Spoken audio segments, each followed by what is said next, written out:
મહારાજા સયાજરાવ ગાયકવાડ યુનિવર્સિટીની લો ફેકલ્ટીમાં BA LLB પ્રવેશ પ્રક્રિયામાં છબરડા થયા હોવાના આક્ષેપ NSUI દ્વારા કરવામાં આવ્યા છે અને આજે VC ઓફિસ ખાતે હોબાળો કરવામાં આવ્યો હતો।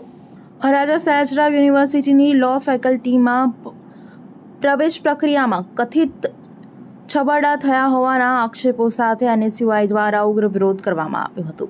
NSUIના જણાવ્યા અનુસાર BA LLBની પ્રવેશ પરીક્ષા બાદ જાહેર કરાયેલા પરિણામ અને મેરિટ લિસ્ટમાં ગંભીર વિસંગતતા જોવા મળી રહી છે। ત્રીજા મેરિટ લિસ્ટ જે બહાર આવ્યું છે તેમાં 58 માર્ક્સ સુધી પ્રવેશ આપવામાં આવ્યો હતો, જ્યારે ચોથા મેરિટ લિસ્ટમાં 71 માર્ક્સ ધરાવતા વિદ્યાર્થીઓને પ્રવેશ આપવામાં આવ્યો હતો।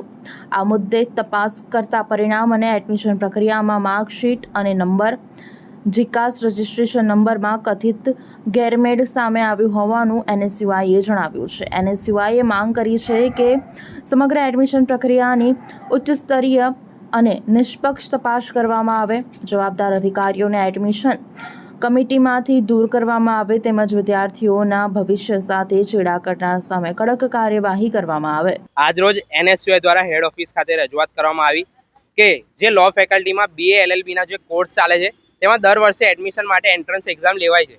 હવે એન્ટ્રન્સ એક્ઝામ લીધા પછી વિદ્યાર્થીઓના પરિણામ જાહેર કર્યા, ત્યારબાદ જે મેરિટ લિસ્ટો આવ્યા તેમાં ખૂબ ગફલતો પકડવામાં આવી છે। ક્યાંક ને ક્યાંક જો કે ફર્સ્ટ મેરિટ લિસ્ટમાં જે વિદ્યાર્થી એલિજિબલ છે, મહેનત કરીને 71 માર્ક લાવે છે, તેને પહેલા મેરિટ લિસ્ટમાં એડમિશન નથી મળતું, તેને વેઇટ કરવો પડે છે। તે ત્યાં જઈને રજૂઆત કરે છે ત્યારે તેને એ લોકો ચોથા મેરિટ લિસ્ટમાં એડમિશન આપે છે। કારણ કે આ લોકોએ એડમિશન એટલે નથી આપ્યું કારણ કે તેના માર્ક્સ પર, તેના સીટ નંબર પર એ લોકોએ બીજા વિદ્યાર્થીને એડમિશન આપી દીધું છે જેના 71 માર્ક્સ છે પણ નહીં। અને બીજી બી એવી ગફલતો ઘણી સામે આવી છે કે 39 માર્કવાળાને આ લોકોએ 64 માર્ક્સ બતાવીને એડમિશન આપી દીધું છે। એટલે આ કંઈક નાની ભૂલ ના કહેવાય, ખૂબ મોટી ગફલતો કરી છે એવું કહેવાય। એટલે આમાં જે સંડોવાયેલા જે ફેકલ્ટી છે નમ્રતા લુહાર, તેઓએ તાત્કાલિકપણે રાજીનામું આપવું જોઈએ અને ત્યાંના ડીન અને રજિસ્ટ્રાર સાહેબને અમે રજૂઆત કરી છે કે તાત્કાલિકપણે આ જે એડમિશન કમિટી છે એને રદ કરવામાં આવે જેથી વિદ્યાર્થીઓનું ભવિષ્ય જે છે અંધકારમય ના બને।